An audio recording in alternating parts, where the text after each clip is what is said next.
नमस्कार दोस्तों, स्वागत है आपके YouTube channel top trending GK में। दोस्तों यही वीडियो आपने थंबनेल देखा है तो ये आपका ध्यान आकर्षित करने के लिए एक्चुअली यहाँ पर अपन जो एसएससी के एग्ज़ाम्स का एनालिसिस करने वाले हैं थोड़ा अलग टाइप से करेंगे। और यहाँ से एसएससी के किसी भी एग्ज़ाम्स में सवाल आने की संभावना भी बहुत ज़्यादा है, रियल जो एनालिसिस होता है उससे ज़्यादा। क्यों? क्योंकि यहाँ पर जो आपका लेटेस्ट एसएससी का एग्ज़ाम्स हो चुका है ना, वो है सीएचएसएल 2024। 1 से 11 जुलाई को एग्ज़ाम हुआ था, टोटल 36 शिफ्ट में।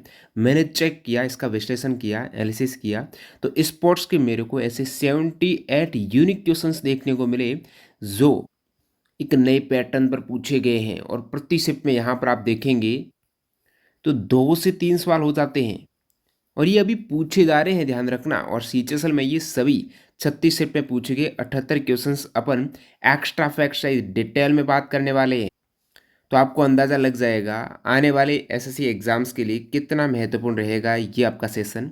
प्लस इसकी पीडीएफ है, आपको हमारे डिस्क्रिप्शन बॉक्स में टेलीग्राम चैनल है, उसकी लिंक मिलेगी, वहाँ पर जाना है और फ्री ऑफ कॉस्ट पीडीएफ भी डाउनलोड कर लेनी है। एक बार वीडियो देख लो और पीडीएफ में उसको रिवाइज करेंगे तो चीज़ें आसान हो जाएगी। याद रखना, प्रत्येक सवाल को अपन ने डिटेल में एक्स्ट्रा फैक्ट से जो भी ऑप्शन दिए हैं उनको ऐड किया है, ताकि ये सभी नेक्स्ट कॉम्पिटिटिव एग्जाम्स के लिए उससे देखिए, कहने को तो 78 क्वेश्चन है लेकिन ये हो जाते हैं 300 प्लस क्वेश्चंस। तो सवालों का सिलसिला स्टार्ट करते हैं जो प्रीवियस अभी जो इस वर्ष ही पूछे गए हैं, आपका लेटेस्ट 2 महीने भी नहीं हुए। देखते हैं इन सभी सवालों को। पहला सवाल, सवाल कंटिन्यू करें उससे पहले आपको अपने खुद को आकलन का तरीका बताता हूँ। जितना हो सके प्रीवियस ईयर के पेपर मॉक फॉर्मेट में अटेम्प्ट करने हैं, ताकि एग्ज़ाम जैसा माहौल एग्ज़ाम से पहले आपको अनुभव मिल सके। इस हेतु आपको text book pass pro join करना पड़ेगा। इसमें ऐसा है कि 1 साल का 2 साल का पास मिल जाएगा। जो भी एग्ज़ाम है, जो भी का मतलब इंडिया में जितने भी एग्ज़ाम्स होते हैं ना, 800 प्लस एग्ज़ाम्स के मॉक टेस्ट यहाँ पर इंक्लूड है। यानी चाहे एसएससी का एग्ज़ाम्स हो, रेलवे का एग्ज़ाम्स हो, बैंकिंग का हो, डिफेंस का हो, आपके स्टेट पुलिस का हो, सारे एग्ज़ाम्स के मॉक टेस्ट प्रीवियस ईयर के पेपर सहित मिल जाएंगे। अभी यहाँ पर ऑफर चल रहा है जिसमें टीडीजी की कूपन कोड यूज़ करके आप मैक्सिमम डिस्काउंट ले सकते हो। अभी मैंने इसको चेक किया तो 2 वर्ष वाला काफ़ी अफोर्डेबल प्राइस में आपको पास प्रो मिल रहा था। इसको आप कैलकुलेट करेंगे तो प्रतिवर्ष ये 350 के अकॉर्डिंग पड़ जाएगा, नहीं तो 1 साल का थोड़ा लंबा रहेगा। अब ये 2 साल में होगा क्या, जैसे 2 साल में आपका रेलवे का जो भी एग्जाम्स आए, आप एनटीपीसी को टारगेट कर रहे हो, ग्रुप डी को टारगेट कर रहे हो, तो उनके प्रीवियस ईयर के पेपर अब तक हो चुके हैं, वो सारे अटेम्प्ट कीजिएगा। एसएससी के तो आपको पता है 2016 से ऑनलाइन एग्जाम्स होते हैं। सभी सीपीयू, सीजीएल, सीएचएसएल, एमटीएस, इन सभी के प्रीवियस ईयर के पेपर वो भी आप यहाँ पर अटेम्प्ट करेंगे। चाहे नेक्स्ट अभी एसएससी जीडी की आप टारगेट कर रहे हो, उनको आपको बेहतर ढंग से विश्लेषण करना, कहाँ कहाँ आप गलतियाँ कर रहे हो, समय रहते उसको सुधारना है। वहाँ से आपको पता चलेगा कौन सा सब्जेक्ट सेक्शन आपका गलत हो रहा है, उसको आप नोट करते हुए तैयारी करेंगे तो ज़रूर आपकी एक्यूरेसी बढ़ेगी, टाइम मैनेजमेंट बेहतर होगा, स्मार्ट तरीके से वो तैयारी आपकी हो जाएगी। और 50% तैयारी इस प्रकार से कंप्लीट करने के लिए टीडीजी की कूपन कोड यूज़ करके आज ही text book pass pro join कर लेना। डिस्क्रिप्शन बॉक्स पे एक डेमो वीडियो की लिंक पड़ी है, जिनको नहीं पता है कैसे ज्वाइन करना वो देख लेना। पहला सवाल देखते हैं, भारत ने पहली बार एशियाई खेलों की मेज़बानी किस वर्ष में की थी? सभी को आंसर पता होना चाहिए। 1951 में की थी एशियाई खेलों की मेज़बानी भारत ने। अब कहाँ पर हुए थे पहले एशियाई खेल्स भारत में? नई दिल्ली में हुए थे। और क्या उसके बाद भी कोई एशियन गेम्स हुए भारत में? बिल्कुल, 1982 इंडिया में नई दिल्ली में हुआ। यानी भारत में 2 बार ये एशियन गेम्स हो चुके हैं, 1951 और 1982। अब बात करें 2022 एशियन गेम्स की, तो वो हांगझाऊ चाइना में हुए हैं। नेक्स्ट 4 साल बाद 2026 में ये होने वाले हैं नगोया जापान में। 2022 में एशियन गेम्स में भारत की रैंक रही है चौथी, जिसमें 28 गोल्ड मेडल। ठीक है, अगला सवाल, शतरंज की बिसात पर कितने वर्ग होते हैं? शतरंज जो स्पोर्ट है उसकी बिसात पर जो चेस बोर्ड होता है ना, उस पर कितने वर्ग होते हैं? तो वो आपकी हो जाएगा 8 × 8 इज इक्वल टू 64 वर्ग होते हैं। इस टाइप से आप देखेंगे 8 ही रो हैं, 8 ही कॉलम हैं। इन 64 वर्ग में 32 ब्लैक होते हैं, 32 वाइट कलर के होते हैं। अब ध्यान देने योग्य बात है, जहाँ से एग्जाम से सवाल आते हैं और इसी सीएचएसएल में ही आपके सवाल पूछा गया है। इस फैक्ट से बता दूं, टोटल मोहरे कितने होते हैं? 2 खिलाड़ी खेलते हैं ना आमने सामने, एक खिलाड़ी के पास 16 मोहरे होंगे, दोनों के पास 32 मोहरे होंगे। उन 16 मोहरों में एक खिलाड़ी के पास जो 16 पीस होते हैं ना, उसमें एक राजा है, एक रानी, क्वीन, वजीर जैसे आप कहते हो, 2 रूक होते हैं, 2 हाथी होते हैं, 2 बिशप्स, 2 ही ऊँट होते हैं, 2 नाइट्स यानी घोड़े होते हैं, 8 प्यादे होते हैं। आगे सवाल आएगा प्यादे कितने होते हैं? वैसे प्यादे हो जाएंगे 16। और 8 एक खिलाड़ी के पास होते हैं, यानी एक कलर के प्यादे कितने हो जाएंगे 8। दोनों खिलाड़ियों के पास अलग अलग कलर के, दोनों के लिए, एक के पास वाइट है तो दूसरा ब्लैक से खेलेगा, अलग अलग कलर के होंगे दोनों खिलाड़ी के पास। नेक्स्ट वाला है फील्ड हॉकी में क्या तब होता है, कौन सा टर्म तब होता है जब कोई खिलाड़ी गेंद को धकेलता है और उसे जमीन से ऊपर उठाता है, गेंद को धकेलता है और जमीन से ऊपर उठा देता है, ये टर्म हो जाएगा आपकी फ्लिक। फ्लिक करना उसे बोलते हैं। एक दोस्तों स्लैप भी टर्म आ रहा, स्लैप में गेंद ऊपर नहीं उठती है, घसीटते हुए गेंद को तेजी से मारता है खिलाड़ी, हिट करता है, वो है स्लैप। अब बात करें बुल्ली और सेंटर पास की। बुल्ली एक रीस्टार्ट तकनीक है जिसमें दो खिलाड़ी आमने सामने स्टिक से गेंद को 3 बार टकराते हैं, आमने सामने गेंद को 3 बार टकराई, वो हो जाएगी बुल्ली। सेंटर पास इस खेल की, ये खेल की शुरुआत या गोल होने के बाद खेल को फिर से शुरू करने के लिए उपयोग किया जाता है। अब और टर्म देखें जो हॉकी में काम आती है, उसमें एक तो पुश पास होता है, इसमें खिलाड़ी हॉकी स्टिक के सारे ग्राउंड पर गेंद को धक्के से आगे बढ़ाता है। एक हिट पास होता है, तेजी से हिट करके उसे टीम के दूसरे खिलाड़ी को गेंद को भेज देता है।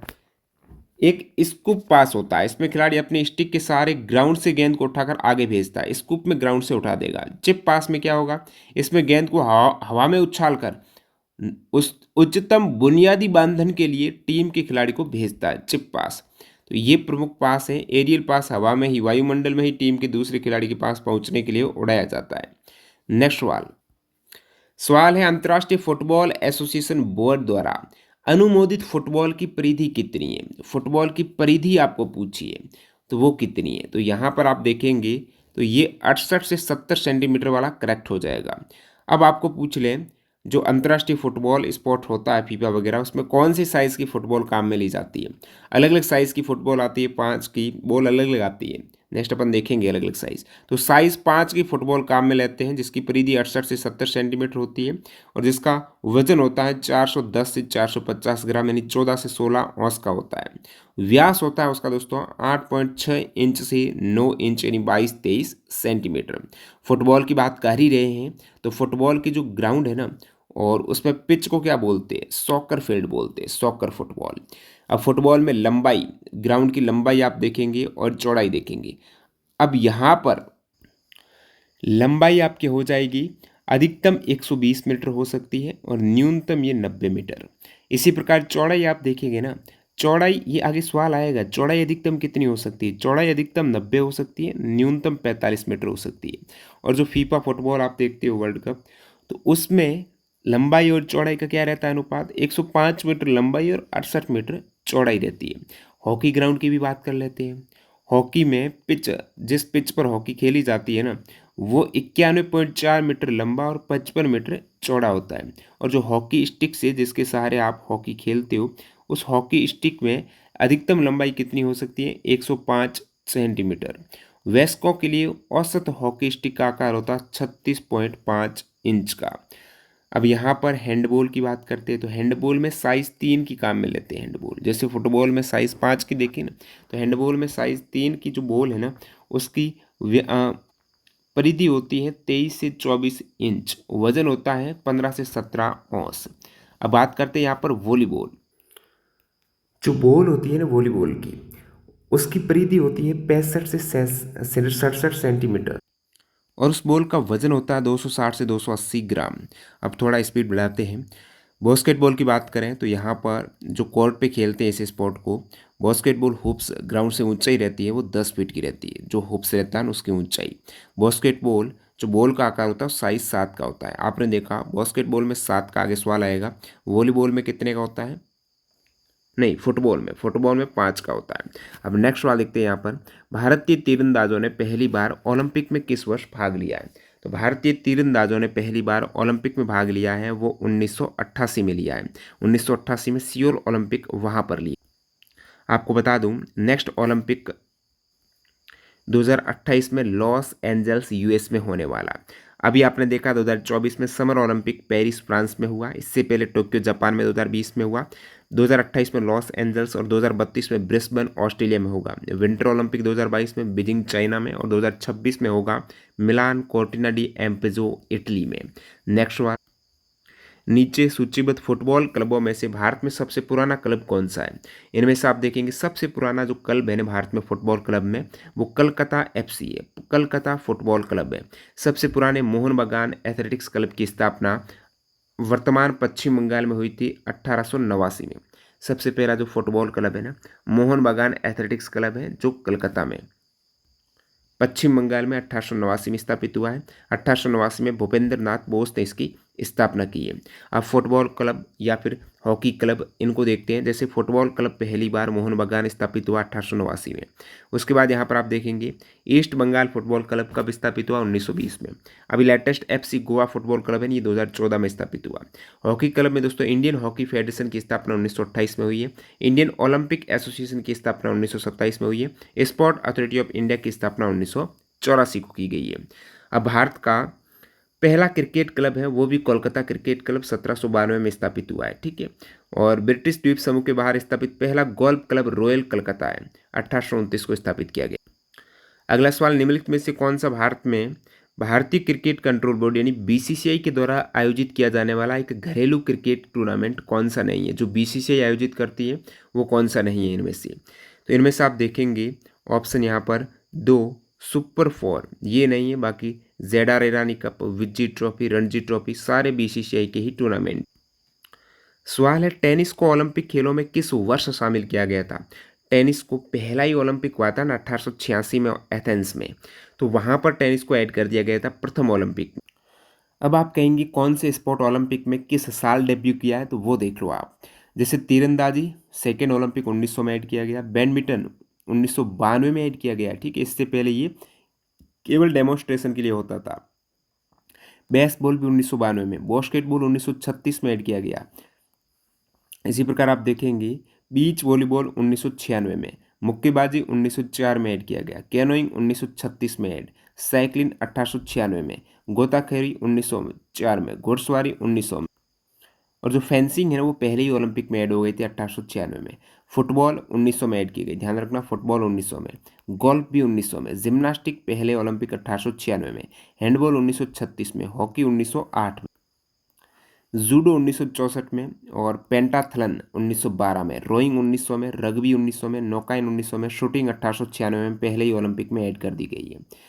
नेक्स्ट यहाँ पर स्केट बोर्डिंग 2020 में, स्कीइंग 1924 में, सॉफ्टबॉल 1996, सर्फिंग 2020 में, तैराकी 1896 में, टेबल टेनिस कब ऐड की गई, तो ये आपको पूछा 1988 में, ताइक्वांडो 2000 में, टेनिस 1896 में, ट्राइथलॉन 2000 में, वॉलीबॉल 1964 में, वाटर पोलो 1900 में, वेट लिफ्टिंग पहले ही ओलंपिक में, और कुश्ती पहले ही ओलंपिक में। अगला सवाल, ओलंपिक के नियम के अनुसार मैच की तीसरी पारी में जब कोई पक्ष पॉइंट बनाता है तो बैडमिंटन खिलाड़ी कोर्ट की साइड बदल देते हैं।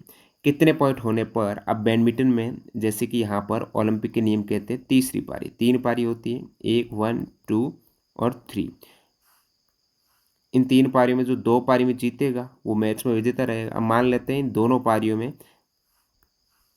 ये 2 कोर्ट अलग अलग साइड खेलते हैं ना खिलाड़ी।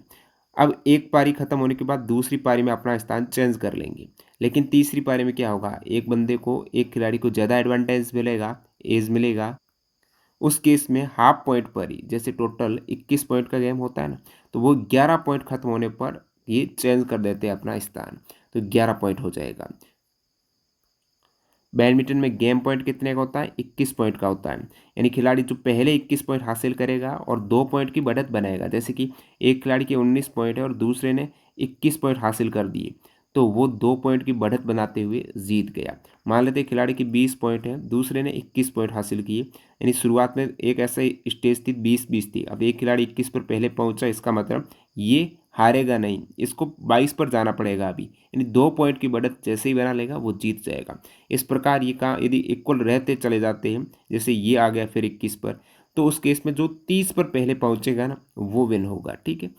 बिरसा मुंडा अंतर्राष्ट्रीय हॉकी स्टेडियम कहाँ है, तो बिरसा मुंडा कहाँ पर है, राउरकेला में। अदर हॉकी स्टेडियम देखेंगे, मेजर ध्यानचंद नेशनल स्टेडियम नई दिल्ली में, एक दोस्तों मेजर ध्यानचंद स्टेडियम केवल ये लखनऊ में, major Dhyan Chand hockey stadium, Kalinga stadium Bhubaneswar में, बिरसा मुंडा स्टेडियम राउरकेला में, और महेंद्र हॉकी स्टेडियम मुंबई में। एक सवाल है, फुटबॉल में सेंडिंग ऑफ कार्ड का रंग कैसे होता है? सेंडिंग ऑफ कार्ड का रंग कैसा होता है फुटबॉल में? तो ये रंग होता है दोस्तों लाल रंग होता है।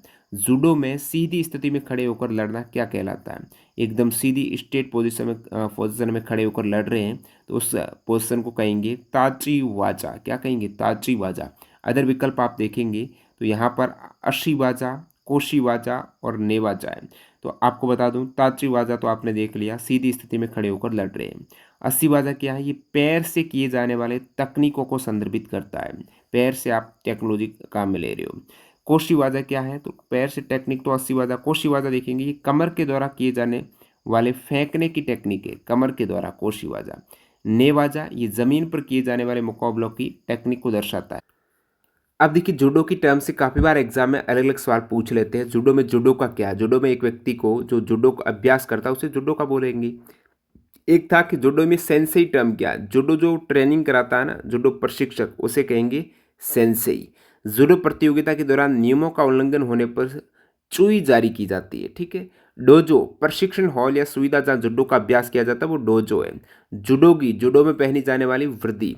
रेंडोरी जूडो में निःशुल्क अभ्यास या स्पेरिंग। इप्पॉन जूडो में सर्वोच्च स्कोर अक्सर सटीक थ्रो या होल्ड के लिए इप्पॉन दिया जाता है। हाईएस्ट स्कोर इप्पॉन पे मिलता है। वाजा अरी वाजा अरी में जूडो में इप्पॉन से कम अंक जो अक्सर सही से कम थ्रो या होल्ड के लिए दिया जाता है। यूको वाजा अरी से कम स्कोर। काटा जूडो में आंदोलन के पूर्व, फाइट से पूर्व निर्धारित रूप या पैटर्न। मैट जहां पर जूडो होता है। जूडो मैच के दौरान रुकने या रुकने का आदेश है वो आपकी मैट होता है, वो मैट वाली नहीं है। ये जूडो मैच रुकने का आदेश है। ओके में सुरक्षित रूप से गिरने की कला है ये। टाटामी जूडो प्रशिक्षण और प्रतियोगिताओं में उपयोग की जाने वाली चटाई या फर्श को बोलते हैं टाटामी। ठीक है। ये जो जूडो में मैट काम में लेते हैं वो टाटामी, एक्चुअली मैट यहाँ पर रुकने का आदेश है ये वाला। शियाई एक जुडो मैच या प्रतियोगिता को क्या बोलते हैं? शियाई बोलते हैं। शिद्दो क्या है? जुडो में दंड, अक्सर नियम उल्लंघन करने के लिए शिद्दो। हाजी में जुडो मैच शुरू करने का आदेश है हाजी में। सेम्पेई एक वरिष्ठ या अधिक अनुभवी जुडो व्यवसायी। कोहाकू लाल सफेद बेल्ट आमतौर पर जुडो रेफरी द्वारा पहना जाता है। युदांशा जुडो में ब्लैक बेल्ट धारक जो उच्च रैंक का संकेत देता है, युदांश। अगला सवाल है, कबड्डी में एक सुपर टैकल तब होता है जब एक रेडर जब रेड करने जाता है कबड्डी में तो कितने खिलाड़ी या उससे कम डिफेंडर के साथ वो पकड़ा जाता है।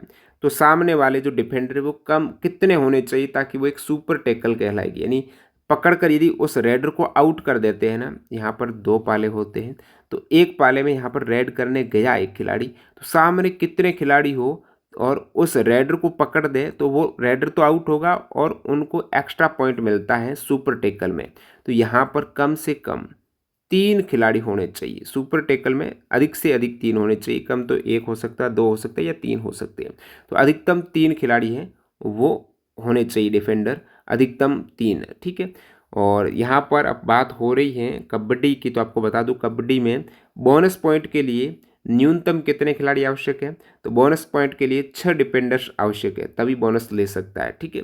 और सब अब देखिए सभी डिफेंडर यदि आउट हो जाता है, एक साइड कबड्डी पूरी आउट हो जाती है, उस केस में कितने अतिरिक्त पॉइंट मिलते हैं? 2 अतिरिक्त पॉइंट मिलते हैं। एक दोस्तों डू और डाई रेड होती है। ये कब होती है? जब 2 असफल रेड्स हो जाती है। लगातार यहाँ पर रेडर ने 2 असफल रेड दी, कोई भी पॉइंट नहीं लेके आया, बोनस भी नहीं, अदर पॉइंट भी नहीं, तो उस केस में यहाँ पर तीसरी डू और डाई रेड है, या तो करो या मर जाओ, या तो आउट करो या खुद आउट हो जाओ। नहीं आउट कर पाओगे तो खुद आउट कर दिए जाएंगे। 30 सेकंड की एक रेड होती, ध्यान देना।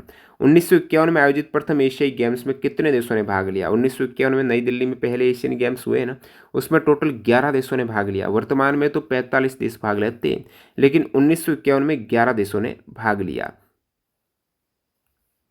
एशियंस गेम्स 2026 में कहाँ पर होंगे? Nagoya Japan. 2030 में दोहा कतर में। 2034 में रियाद सऊदी अरेबिया में होंगे। नेक्स्ट, फुटबॉल खेलों में स्वर्ण जीतने वाली पहली महिला भारतीय पहलवान कौन थी? गोल्ड मेडल जीता है राष्ट्रमंडल खेलों में। कॉमनवेल्थ गेम्स में स्वर्ण पदक जीतने वाली प्रथम भारतीय रेसलर का पूछा, पहलवान का पूछा है ना, जो कि गोल्ड जीता है कॉमनवेल्थ में पहली महिला गीता फोगाट है। पहली पहलवान है जो गोल्ड लेकर आई है राष्ट्रमंडल खेलों में, गीता फोगाट। बात है 2010 की, दिल्ली के कॉमनवेल्थ गेम्स की, जिसमें ये रिकॉर्ड बनाया, ये कारनामा पहली बार हासिल किया। अब यहाँ पर इस टाइप से रिकॉर्ड की बात करें तो धावक मिल्खा सिंह कॉमनवेल्थ गेम्स में गोल्ड जीतने वाले पहले भारतीय। अब ये तो पहली पहलवान हैं जिन्होंने गोल्ड जीता कॉमनवेल्थ में, वो है दोस्तों यहाँ पर जो आपको पूछा है गीता फोगाट का। लेकिन जितने भी कॉमनवेल्थ हो चुके हैं उनमें जो पहला गोल्ड कोई लेकर आए हैं ना, वो धावक मिल्खा सिंह लेके आए हैं 1958 में कार्डिफ के राष्ट्रमंडल खेल में। अब बात करते हैं यहाँ पर ओवरऑल कोई भी मेडल हो, पहली बार इंडिविजुअल कोई मेडल जीता है ना कॉमनवेल्थ में, वो कौन जीता है? वो दोस्तों राशिद अनवर जीते। ये रेसलर हैं, 1934 में 74 किलोग्राम कुश्ती भार वर्ग में कांस्य पदक जीता है। पहली बार राष्ट्रमंडल खेल में पदक जीतने वाले भारतीय बने थे राशिद अनवर। आपको बता दूं 1958 में मिल्खा सिंह ने गोल्ड जीता, साथ ही साथ लीलाराम सांगवान ने भी गोल्ड जीता है। ठीक है, नेक्स्ट अपन बात करते हैं ओलंपिक में पदक जीतने वाली प्रथम भारतीय महिला। जैसे कि आपको पूछा है प्रथम पहलवान राष्ट्रमंडल में जीती है, वो तो फोगाट, गीता फोगाट। लेकिन ओलंपिक में पहला मेडल किसी महिला ने जीता है ना भारत में, वो कर्णम मलेश्वरी है। कर्णम मलेश्वरी वेट लिफ्टिंग में जीता, 2000 के सिडनी ओलंपिक में कांस्य पदक जीता। बैडमिंटन खेल और मैच की लंबाई के संबंध में निम्नलिखित में से कौन सा कथन सही है? तो इनमें से कौन सा कथन सही है? 21 पॉइंट का मैच होता, सभी ऑप्शन में कि 21 पॉइंट का बैडमिंटन में मैच होता है, लेकिन कितने यहाँ पर मैच होते हैं? तो 3 मैच। कितने गेम होंगे? 21 पॉइंट के 3 गेम होंगे, उन 3 में 2 गेम जो जीत गया वो विजेता। नेक्स्ट है अल्टीमेट खो खो लीग किस वर्ष शुरू किया गया? अल्टीमेट खो खो लीग है, ये 2022 में शुरू की गई है, जिसमें विजेता ओडिशा जगरनॉट्स रही है। और अल्टीमेट खो खो लीग में कुछ नियम चेंज किए गए हैं, खिलाड़ी डायरेक्शन तक चेंज कर सकते हैं, उसमें एक वजीर होता है जो किसी खिलाड़ी के पीछे लग जाए ना तो वो उसकी बैंड बजा देता है, डायरेक्शन बदल सकता है वो, तो उसमें काफ़ी अलग नियम है। 2023-24 में यदि अल्टीमेट खो खो के विजेता की बात करें तो गुजरात जायंट्स हो जाएगी। फील्ड हॉकी में पेनल्टी स्ट्रोक में हमलावर खिलाड़ी गोलकीपर के साथ आमने सामने के टकराव में कितने गज दूर से गोल पर शूट करता है? तो फील्ड हॉकी में यहाँ पर कम से कम जो शूट किया जाएगा ना, वो 7 गज दूर से गोल पर शूट किया जाता है हॉकी में। कब? पेनल्टी स्ट्रोक की बात हो रही है। तो पेनल्टी स्ट्रोक में हमलावर खिलाड़ी गोलकीपर के साथ आमने सामने के टकराव में, एक साइड है गोलकीपर, एक साइड है जो किक मार रहा है, जो स्टिक से हॉकी को मार रहा है, वो हमलावर खिलाड़ी है। अब दोनों के बीच में यहाँ पर पेनल्टी स्ट्रोक में 7 गज दूरी से शूट किया जाता है। ये तो हो गई हॉकी की। फुटबॉल में जो पेनल्टी किक दी जाती है ना, तो फुटबॉल में पेनल्टी किक होगी, हॉकी में पेनल्टी स्ट्रोक्स होती है। ठीक है, क्योंकि वो स्टिक से मारी जाती है, और फुटबॉल में पैर से। तो पेनल्टी किक है वो 22 यार्ड यानी 12 यार्ड, 12 गज का हो या 11 मीटर का हो, इस दूरी से ये पेनल्टी ली जाती है। तो दोनों में अलग अलग है, हॉकी में 7 गज और फुटबॉल में 12 गज। ठीक है, अगला सवाल है बनाना किक शब्द किस खेल से जुड़ा हुआ? बनाना किक जो केले की साइज, केला होता है ना, इस टाइप से कर्व होता है। ठीक है, तो केला यहाँ पर कर्व होता है, तो ऐसे ही किक मारेंगे। ठीक है, ऐसे ही फुटबॉल में किक मारी जाती है, यानी फुट डायरेक्टली ऐसे नहीं, बॉल ऐसे सीधी जा रही नहीं, ऐसे कर्व होकर बॉल जाएगी, केले की शेप में बॉल जाएगी, तो वो आपके हो जाएगा बनाना किक। ये बनाना किक किस स्पोर्ट्स में? तो ये बॉल जाती है फुटबॉल में बनाना की तरह। अगला सवाल, भारत का पहला हॉकी क्लब कहाँ स्थापित किया गया? क्लब सब लगभग कलकत्ता में ही स्थापित हुए हैं, क्रिकेट का, हॉकी का, फुटबॉल का, तो ये भी कलकत्ता में, पहला हॉकी क्लब कलकत्ता में। अब यहाँ पर क्लब की अपन बात कर रहे हैं तो ये 1855 में स्थापित किया गया था, कलकत्ता हॉकी क्लब 1855 में। फुटबॉल में मोहन बागान एथलेटिक्स क्लब 1889 में। क्रिकेट में कलकत्ता क्रिकेट क्लब 1792 में। टेनिस में कलकत्ता साउथ क्लब 1920 में। बैडमिंटन में बाथ बैडमिंटन क्लब 1877 में। नेक्स्ट वाला देखते हैं, ओलंपिक में पदक जीतने वाली पहली भारतीय महिला पहलवान। उसमें राष्ट्रमंडल में पहलवान गीता फोगाट 2010 का पूछा। यहाँ पर ओलंपिक में मेडल जीतने वाली प्रथम भारतीय महिला पहलवान कोई भी बता दो जो ओलंपिक में मेडल लेकर आई सबसे पहले, साक्षी मलिक इसमें आपका करेक्ट आंसर हो जाएगा। तो यहाँ पर ओलंपिक में मेडल जीतने वाली पहली महिला पहलवान साक्षी मलिक है। लेकिन आपको पूछ रहे ओलंपिक में 2 पदक जीतने वाली प्रथम भारतीय महिला खिलाड़ी कौन है? पीवी सिंधु 2016 में बैडमिंटन में जीता इन्होंने सिल्वर, और 2020 में जीता ब्रॉन्ज मेडल। तो 2 ओलंपिक में यहाँ पर लगातार मेडल लेके आई पीवी सिंधु। पीवी सिंधु सुशील कुमार के बाद 2 व्यक्तिगत ओलंपिक पदक जीतने वाली दूसरी भारतीय हैं। सुशील कुमार वैसे इंडिविजुअल पहले हैं जिन्होंने 2 लगातार 2 व्यक्तिगत ओलंपिक पदक जीते हैं। भारत ने पहली बार 1900 में ओलंपिक खेलों में भाग लिया, जिसमें नॉर्मन पिर्जार्ड ने 2 रजत पदक जीते हैं, हालांकि ये एंग्लो इंडियन थे। और भारत ने पहली बार 1920 में समर ओलंपिक खेलों में एक टीम भेजी थी, पहली बार टीम 1920 में भेजी। और प्रथम ओलंपिक गोल्ड लेके आए हैं तो वो भारत में फील्ड हॉकी में आया था 1928 में। और कोई व्यक्ति पहली बार गोल्ड लेके आए हैं ना, टीम नहीं इंडिविजुअल, तो 2008 की बीजिंग ओलंपिक में अभिनव बिंद्रा गोल्ड लेके आई शूटिंग में। और महिला खिलाड़ी तो बता दिया है, कोई भी मेडल जीतने वाली पहली महिला खिलाड़ी कर्णम मल्लेश्वरी वेट लिफ्टिंग में। और ओलंपिक में भारत का पहला यदि कोई मेडल आया है ना, जैसे इंडिविजुअल में गोल्ड तो अभिनव बिंद्रा लाए, और वैसे टीम में 1928 में हॉकी ने जीता, लेकिन व्यक्तिगत कोई भारतीय नहीं है जिन्होंने पहली बार 1947 से पहले तक कोई मेडल जीता हो इंडिविजुअल।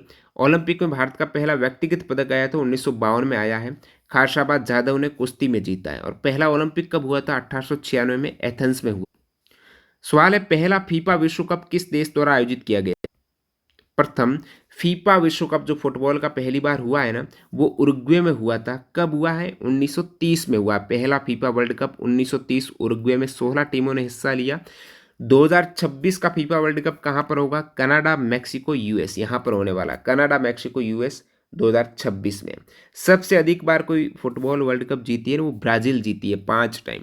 वैसे 2022 का फीफा वर्ल्ड कप जो कतर में हुआ है ना, उसमें विजेता अर्जेंटीना रही, उप विजेता फ्रांस रही, तीसरे स्थान पर क्रोएशिया रही है, जिसमें सर्वश्रेष्ठ खिलाड़ी हैं वो लियोनेल मेसी रहे हैं, और सर्वश्रेष्ठ युवा खिलाड़ी हैं एजो फर्नांडिस रहे हैं, और सर्वश्रेष्ठ गोलकीपर में Martinez player fair play award England को दिया गया। सवाल है, इंटरनेशनल फुटबॉल एसोसिएशन बोर्ड, इसके अनुसार फुटबॉल का गोल पोस्ट किस रंग का होता है? फुटबॉल का जो गोल पोस्ट होता है ना, वो किस रंग का होता है? तो गोल पोस्ट में जो नेट देखने को मिलती है वो होती है एकदम सफ़ेद कलर की। किस कलर की होती है? सफ़ेद कलर की। चाहे फुटबॉल हो, हॉकी हो, गोल पोस्ट सफ़ेद का होता है। रणजी ट्रॉफी का नाम किस भारतीय बल्लेबाज के नाम पर रखा है? ये नाम से स्पष्ट है, रणजी है तो रणजीत सिंह इनके नाम पर रखा है, रंजीत नहीं, रणजीत सिंह। और शुरुआत रणजी ट्रॉफी को 1934-35 में होती है, बॉम्बे इसकी विजेता रही है। लेटेस्ट विजेता भी मुंबई है 2023-24 की। टेस्ट मैच में प्रति घंटा न्यूनतम ओवर की दर क्या है? यानी कम से कम 1 घंटे में कितने ओवर हो जाने चाहिए टेस्ट मैच में? टेस्ट मैच में प्रति घंटा 15 ओवर हो जाने चाहिए। 1 घंटे में 15 ओवर होने ज़रूरी हैं। और टेस्ट में 4 पारी होती है। प्रतिदिन अधिकतम कितने ओवर का मैच हो सकता है? तो 90 ओवर का मैच हो सकता है। अब 90 ओवर 1 घंटे में कम से कम 15 ओवर है, तो यहाँ पर 6 घंटे तो लगने ही वाले एक दिन के, ठीक है। तो ये टेस्ट सबसे लंबा समय तक खेलने वाला खेल है टेस्ट मैच, जिसमें मिनिमम 15 ओवर पर डे हो जाने चाहिए। नेक्स्ट सवाल आपका, हेमर थ्रो स्पर्धा में महिलाओं के लिए हेमर का मानक वजन कितना होता है? हेमर हथौड़े का जो स्टैंडर्ड वेट कितना होता है फीमेल्स के लिए, महिलाओं के लिए? तो महिलाओं के लिए होता है 4 किलोग्राम। तो आप कहेंगे पुरुष के लिए कितना होता है? तो ये सारी डिटेल में बात करते हैं। जेवलिन हो गया, हेमर हो गया, गोला फेंक, सब कुछ देखते हैं। हेमर फेंक की बात करें, हेमर थ्रो की बात करें, तो पुरुषों के लिए इसका वेट होता है 16 पाउंड का, यानी 7.26 किलोग्राम। और महिलाओं के लिए होता है 4 किलोग्राम, जो आपने देखा यहाँ पर। अब शॉर्ट पुट, यदि गोला फेंक की बात कर लेते हैं, शॉर्ट पुट में पुरुषों के लिए उस गोले का वेट है वो 16 पाउंड 7.26 केजी जो हेमर का होता है। महिलाओं के लिए 4 किलोग्राम, ये सेम हेमर वाला। जेवलिन थ्रो की बात करें तो जेवलिन में पुरुषों के लिए जेवलिन का वेट 800 ग्राम, महिलाओं के लिए 600 ग्राम होता है। डिस्कस थ्रो में पुरुषों के लिए उस डिस्कस का वेट होता है 2 किलोग्राम, महिलाओं के लिए होता है 1 किलोग्राम। अब डिस्कस थ्रो में एक सर्कल बना रहता है, और वो वृत्त है, उसका व्यास कितना होता है? 2.5 मीटर का व्यास होता है। नेक्स्ट वाला देखते हैं, चिनलॉन किस देश का राष्ट्रीय खेल है? चिनलॉन या कैन बॉल कहते हैं। चिनलॉन है दोस्तों म्यांमार का नेशनल गेम। अब सभी देशों के राष्ट्रीय खेलों की बात करते हैं। जैसे म्यांमार आपको भारत के पड़ोसी देश का पूछा, भारत की बात करते हैं तो हॉकी को माना जाता है राष्ट्रीय खेल, हालांकि ये ऑफिशियल नहीं है। पाकिस्तान में भी फील्ड हॉकी है। बांग्लादेश में कबड्डी है राष्ट्रीय खेल, वो श्रीलंका में वॉलीबॉल है। नेपाल में भी वॉलीबॉल है, ठीक है। अब ये भूटान में कौन सा राष्ट्रीय खेल है, तो भूटान का नेशनल इस गेम्स है वो तीरंदाजी, आर्चरी। म्यांमार में जो आपको पूछा चिल्नौल, अफगानिस्तान में है बुजकशी। पड़ोसी देशों के याद रखने जरूरी है, अफगानिस्तान बुजकशी, म्यांमार चिल्नौल, भूटान में तीरंदाजी, वॉलीबॉल नेपाल श्रीलंका में, कबड्डी बांग्लादेश में, पाकिस्तान में हॉकी है। इस प्रकार अन्य देश भारत के लिए इंपॉर्टेंट हो जाते हैं, उसमें यूएसए है। यूएसए के लिए राष्ट्रीय खेल है बेसबॉल गर्मियों में, सर्दियों में अमेरिकन फुटबॉल। चीन का राष्ट्रीय खेल, जिन्हें चीन में पिंग पोंग कहते हैं, वो टेबल टेनिस है। जापान का राष्ट्रीय खेल सूमो। ऑस्ट्रेलिया का क्रिकेट, इंग्लैंड का क्रिकेट है, जर्मनी का फुटबॉल है। नेक्स्ट यहाँ पर रूस का है बैंडी, जो एक प्रकार की आइस हॉकी, तो बैंडी रशिया में। फ्रांस में फुटबॉल, कनाडा में आइस हॉकी, वैसे कनाडा में ग्रीष्मकालीन का जो राष्ट्रीय खेल है वो लैक्रोस है। स्पेन फ्रांस ब्राजील फुटबॉल है इसका। अर्जेंटीना में पाटो, मलेशिया में सेपक टैक्रो। सेपक टैक्रो एक तरीके से आप कहेंगे पैर के द्वारा वॉलीबॉल खेलते हैं ना, वो सेपक टैक्रो कह सकते हो। नेक्स्ट अपन देखते हैं अगला सवाल, निम्नलिखित में से कौन सी बास्केटबॉल खेल में एक स्थिति नहीं है। बास्केटबॉल में दोस्तों ऑलराउंडर नहीं होता। ऑलराउंडर तो आप क्रिकेट में टर्म देखते हो, जो गेंदबाजी भी कर ले, बल्लेबाजी भी कर दे, अच्छी फील्डिंग भी कर ले, वो ऑलराउंडर होता है। बाकी shooting guard, point guard, small forward, ये होते बास्केटबॉल में टर्म होते हैं। नेक्स्ट है थॉमस कप निम्नलिखित में से किस खेल से संबंधित है। थॉमस दोस्तों यहाँ पर बैडमिंटन का कप हो जाएगा। बैडमिंटन में भी पुरुष बैडमिंटन है। अब कप की बात हो रही तो सारे देख लो। राइडर कप है, ये दोस्तों हो जाएगा गोल्फ में पुरुषों का, राइडर पुरुषों का गोल्फ में। और सोलेहेम कप है गोल्फ का महिलाओं का। Prudential World Cup Ashes Test cricket, ये किसके हैं, क्रिकेट के। प्रूडेंशियल वर्ल्ड कप और एसेज टेस्ट क्रिकेट इंग्लैंड और ऑस्ट्रेलिया में खेले जाते हैं। कोलंबो कप फुटबॉल का है। कार्बिलॉन कप टेबल टेनिस का है, ठीक है, महिलाओं का है। और स्वेथलिंग कप ये पुरुष का है, टेबल टेनिस का। स्वेथलिंग पुरुष टेबल टेनिस, कार्बिलॉन महिला टेबल टेनिस। डेविस कप है टेनिस पुरुष का है, डेविस टेनिस पुरुष।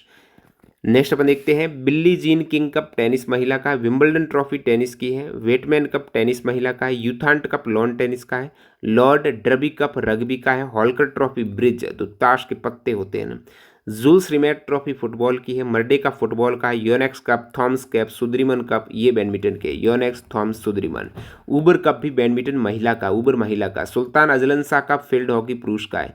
टुंकू अब्दुल रहमान कप एशियाई बैडमिंटन का है। विलियम जोन्स कप बास्केटबॉल का है। तो अमेरिकन कप योट रेसिंग का है, ठीक है, अमेरिकन। अब राष्ट्रीय स्पोर्ट कप जो भारत के स्पेशल है, इंडिविजुअल है, उसमें Beighton cup, Guru Nanak Dev gold cup, Maharaja Ranjit Singh gold cup, Murugappa gold cup, Rangaswamy cup, Yadavindra cup, ये हॉकी के हैं। क्रिकेट के विजय हजारे, विज्जी ट्रॉफी, देवधर, दलीप, जेडार ईरानी, रणजी, शीशमहल ट्रॉफी क्रिकेट की है। B C Roy trophy, Durand cup, Rovers cup, Santosh trophy, Subroto Mukherjee cup, Vittal trophy football की है। एजरा पोलो का, नेहरू बोट रेस की, निजाम गोल्ड कप घुड़दौड़ का। सवाल है भारत की पहली सीनियर राष्ट्रीय तीरंदाजी चैंपियनशिप कहाँ और कब आयोजित हुई है। तो भारत की पहली सीनियर राष्ट्रीय तीरंदाजी चैंपियनशिप पहली बार कहाँ और कब हुई है। तो ये दोस्तों सीनियर नेशनल आर्चरी चैंपियनशिप पहली बार दिल्ली में 1973 में हुई थी। लवलीन बोहरगोन जो कि टोक्यो 2020 में मेडल लेके आई है, वो किस स्पोर्ट की खिलाड़ी है। मुक्केबाजी, बॉक्सिंग में इन्होंने मेडल जीता था लवलीन बोहरगोन ने। अब आप कहेंगे हमको तो पूरा ओलंपिक का डाटा बता दो, जैसे कि ये ओलंपिक का मैंने टेलीग्राम पर भी अपडेट किया है, वहाँ से आप देख लेना। बाकी आपको बता दूं महिलाओं का, ठीक है। तो महिलाओं में पहला मेडल कोई ओलंपिक में लेके आई है, वो कर्णम मलेश्वरी लेके आई है 2000 की ऑस्ट्रेलिया ओलंपिक में वेट लिफ्टिंग में। इनका स्पोर्ट है वेट लिफ्टिंग, 69 किलोग्राम, कांस्य पदक जीता। अब महिलाओं में उसके बाद 2012 में 2 मेडल आते हैं, एक मैरी कॉम, एक साइना नेहवाल। मैरी कॉम बॉक्सिंग की खिलाड़ी है, 48 किलोग्राम और 51 किलोग्राम भार वर्ग में। बैडमिंटन में है साइना नेहवाल, तो ये 2012 में 2 मेडल। उसके बाद महिलाओं ने 2016 में फिर सिलसिला शुरू किया। पीवी सिंधु सिल्वर मेडल लेके आ गई, पहली बार महिला ने कोई सिल्वर जीता है ना, पीवी सिंधु ने जीता बैडमिंटन में। साक्षी मलिक भी 2016 के रियो ओलंपिक में कुश्ती में पहली बार कोई मेडल लेके आई ना महिला, वो साक्षी मलिक है। बैडमिंटन में पहला मेडल कोई महिला लेके आई है तो वो साइना नेहवाल है। और बॉक्सिंग में पहला मेडल कोई लेके आई तो मैरी कॉम है। वेट लिफ्टिंग में कर्णम मलेश्वरी है। मीराबाई चानू भी वेट लिफ्टिंग में लेके आई मेडल 2000 कब लेके आई मीराबाई चानू, 2020 के ओलंपिक में। और साक्षी मलिक 2016 ओलंपिक में कुश्ती में। पीवी सिंधु दोबारा यहाँ पर मेडल लेके आई है बैडमिंटन में 2020 ओलंपिक में। लवलीना बोरगोहेन 2020 में बॉक्सिंग में। और 2024 में कोई महिला लेके आई, बिल्कुल शूटिंग में 2 मिक्स टीम में भी लेके आई और इंडिविजुअल भी लेके आई। मनु भाकर शूटिंग में, वुमेंस 10 मीटर एयर पिस्टल, ध्यान रखना इनका अलग से पूछ लेना डिसिप्लिन कौन सा, शूटिंग में कौन सा स्पोर्ट्स है, तो एयर पिस्टल हो जाएगा। ठीक है, मनु भाकर ने 2024 के पेरिस ओलंपिक में भी मेडल लेके आई। तो ये सभी महिलाओं के इंपॉर्टेंट है। नेक्स्ट अपन देखते हैं, क्रिकेट में जब गेंदबाज बल्लेबाज की पहुंच के भीतर गेंद नहीं फेंकता है तो इसे एम्पायर द्वारा क्या करार दिया जाता है। अब गेंदबाज हैं, वो बल्लेबाज की पहुंच के भीतर उनकी रीच में बॉल नहीं फेंकता तो वो वाइड बॉल फेंकेगा। ठीक है, वाइड बॉल फेंक देगा। अब यॉर्कर क्या होती है, यॉर्कर सीधे पैरों में बॉल फेंकना। नो बॉल क्या होती है, नो बॉल का कई कारण हो सकता है, क्रीज से बाहर उनका पांव रहा हो बॉलर का, या फिर काफ़ी हाइट की बॉल फेंक दी हो। डेड बॉल है, बॉल फेंकते ही नहीं है, एक्चुअली रद्द कर देते हैं बॉल फेंकने से पहले ही, या फिर बॉल जाती है तो सीधी ऐसे जाती है, डेड हुई। एक अगला सवाल है क्वेश्चन नंबर 33। 2026 में कौन सा देश एशियाई खेलों की मेजबानी करेगा, तो नगोया जापान में आपको बता दिया, विकल्प एक करेक्ट है। 2026 में आईची नगोया इनमें होने वाला है एशियंस गेम। 2030 में कतर में होगा, 34 में सऊदी अरब में होगा। नेक्स्ट देखते हैं, 2010 में विश्व चैंपियनशिप में स्वर्ण पदक जीतने वाले पहले भारतीय पहलवान कौन थे। 2010 वर्ल्ड चैंपियनशिप में गोल्ड मेडल जीतने वाले प्रथम भारतीय जो रेसलर है ना, वो सुशील कुमार है। कौन है, सुशील कुमार है। 2010 में रशिया के मास्को में इन्होंने जीता है। सुशील कुमार ने कुश्ती में भारत के लिए पहला पदक जीता है। नेक्स्ट सवाल है, कबड्डी में जब कोई रेडर किसी डिफेंडर के शरीर के किसी हिस्से या उनके कपड़ों के किसी हिस्से को छूता है तो इसे क्या कहा जाता है। तो कबड्डी में रेडर किसी भी डिफेंडर का या तो बॉडी को टच करेगा या कपड़ों को टच करेगा, उसे कहेंगे टैग है। टैग यानी कहीं ना कहीं रेडर ने आउट किया खिलाड़ी को कपड़े या फिर उनकी बॉडी को टच करके, वो टैग हो जाएगा। पुरशूट करना क्या होता है, मान लेते हैं ये दो आपके पाले हो जाएंगे कबड्डी में, एक रेड दे के खत्म करके वापस आया और वैसे ही रेड वापस आया तो तुरंत यहाँ पर बिल्कुल त्वरित रूप से जो डिफेंडर अब रेडिंग के लिए आगे जाएंगे तो वो रेड करने के लिए तुरंत यहाँ पर भागकर उस डिफेंडर का पीछा करेंगे, वो हो जाएगा परशूट करना। पीवी सिंधु ने किस ओलंपिक खेल में बैडमिंटन में रजत पदक जीता था। पुसरला वैकेंट सिंधु ने किस ओलंपिक में रजत पदक जीता है, तो ये आपका हो जाएगा रियो 2016 ओलंपिक में पीवी सिंधु ने रजत जीता। उसके बाद टोक्यो 2020 में बैडमिंटन में उन्होंने कांस्य पदक जीता, तो 2 लगातार मेडल जीतने वाली पहली महिला। पुरुषों के लिए बास्केटबॉल का मानक आकार होता है, बास्केटबॉल का होता है 7 साइज का आकार। बास्केटबॉल का आपको आकार बताया है, साइज 7 होती है जो 75 से 76 सेंटीमीटर होती है, उसका वजन 22 औंस होता है। वॉलीबॉल का आकार है 65 से 67 सेंटीमीटर। फुटबॉल होती है साइज 5 की, बास्केटबॉल होती है साइज 7 की, और साइज 3 की होती है हैंडबॉल। ये तीनों ही इंपॉर्टेंट है। नेक्स्ट अपन देखते हैं, फ्री स्टाइल कुश्ती में एकल राउंड की अवधि क्या होती है। कुश्ती में कितने मिनट की कुश्ती होती है, एकल राउंड की अवधि, एक राउंड की अवधि कितनी होती है फ्री स्टाइल कुश्ती में, 3 मिनट की होती है। ध्यान रखना, फ्री स्टाइल कुश्ती में एकल राउंड की अवधि 3 मिनट की होती है। आमतौर पर मुकाबला 2 राउंड का होता है और प्रत्येक राउंड के बीच एक छोटा सा ब्रेक होता है। 2 राउंड 3-3 मिनट के होंगे, बीच में एक छोटा सा ब्रेक आ जाएगा फ्री स्टाइल कुश्ती में। अब फ्री स्टाइल कुश्ती की बात कर रहे हैं, जहाँ पर कुश्ती होती है वो मैट है, और उस मैट का व्यास कितना होता है, उस मैट का व्यास होता है 9 मीटर का। ठीक है, 9 मीटर का। प्रतिस्पर्धा क्षेत्र है, मैट के बीच का भी एक क्षेत्र बना दिया जाएगा जिसका व्यास होता है 7 मीटर का। ठीक है, उस 9 में से बीच में एक और क्षेत्र है 7 मीटर का, और प्रतिस्पर्धा क्षेत्र के चारों ओर यहाँ पर ये 1.5 मीटर चौड़ा एक बफर जोन भी बना देते हैं। इस टाइप से मैट बनती है पूरी। 2023 में प्रवीण चित्रवेल ने पूछा है किस स्पोर्ट में कहाँ पर आयोजित प्रुएबा डे कॉन्फ्रेटासियोन एथलेटिक्स मीट में पुरुषों की ट्रिपल जंप प्रतियोगिता जीती है, तो ये क्यूबा में आयोजित हुई थी। ठीक है, नेक्स्ट अपना सवाल है, विश्व का दूसरा सबसे पुराना क्रिकेट क्लब भारत में है, ये कहाँ स्थित है। जैसे कि लॉर्ड्स सबसे पुराना क्रिकेट क्लब है, जो लॉर्ड्स में सबसे पुराना है MCC, लॉर्ड्स लंदन में। लेकिन भारत में विश्व का दूसरा सबसे पुराना क्रिकेट क्लब है जो कोलकाता में 1792 में स्थापित हुआ, ये आपको बता चुके हैं अपन, Calcutta cricket and football club 1792 में। ओवरऑल में सबसे पुराना कौन सा है, ये MCC मैरिलीबॉर्न क्रिकेट क्लब हो जाएगा जो लॉर्ड्स लंदन में स्थित है, 1787 में स्थापित हुआ था। सवाल है, भारतीय फुटबॉल टीम अपने पहले ज्ञात आधिकारिक अंतर्राष्ट्रीय दौरे पर किस वर्ष गई थी? तो भारतीय फुटबॉल टीम पहली बार अंतर्राष्ट्रीय दौरे पर गई है ना, वो गई है 1924 में। और ओलंपिक में भारतीय फुटबॉल टीम, ओलंपिक भारत का पहला बड़ा अंतर्राष्ट्रीय टूर्नामेंट, ओलंपिक में भी भारत ने भाग लिया है। नंगे पांव कहते हैं खिलाड़ी गए 1948 में, और वैसे 1924 में अंतर्राष्ट्रीय मैच खेला है भारत ने। अगला सवाल देखते हैं, किस वर्ष एक महिला हॉकी खिलाड़ी को पहला अर्जुन पुरस्कार दिया गया? अर्जुन पुरस्कार की शुरुआत होती है 1961 में, और 1961 में ही महिला खिलाड़ी को अर्जुन अवार्ड मिल गया था। तो विकल्प 2 करेक्ट है, 1961 में। जो किसको दिया गया है? तो यहाँ पर 2 खिलाड़ी का नाम आता है। एक तो 1961 में डिसूजा को दिया गया है, एक आता है अर्जुन पुरस्कार पाने वाली महिला यहाँ पर एन लम्सडेन। ठीक है, अर्जुन अवार्ड 1961 में शुरू हुआ।